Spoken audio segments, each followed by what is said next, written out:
time being, the judgment I give is the status quo. Let's observe it. Let's observe it. And at the end of the day, we shall get the blessings of these people and we shall get their votes. That I can assure you. Is that agreeable to our council? Yes, yes, my lord. Thank you.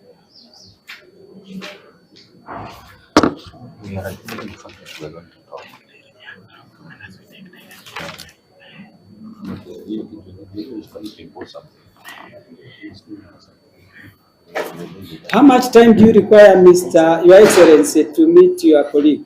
Of course, after this, utaenda uangalie upige hodi kule kwake.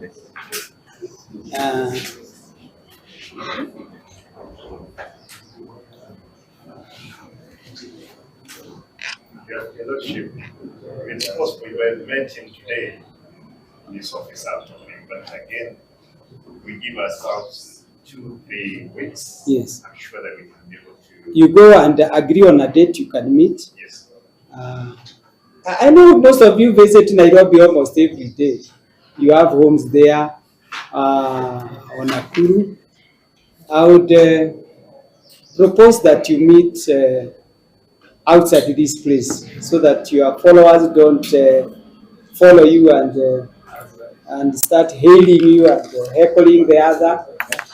You meet like these eminent kisses who met in Nairobi.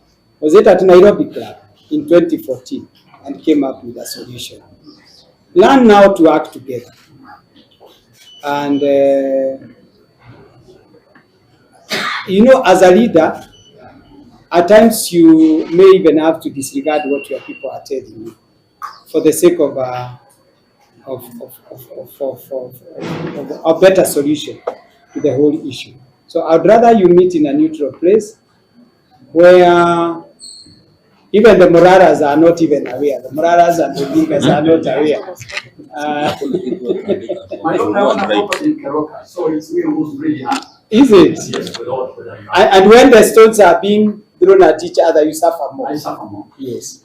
So you be happy when the two meet and agree. Yes. Even without technicalities. Yes. So you need 2-3 weeks. But today utaenda huko kwa gavana. Na naomba mashabiki wetu tafadhali, our voters, tusiwafuate. Hawa ni waheshimiwa because unaona wafuasi wa mheshimiwa Simba Arati wakionekana pale wanaenda hivi wanaimba nyimbo ama hata kama hata kuonekana huko nao wale watafikiria ni vita.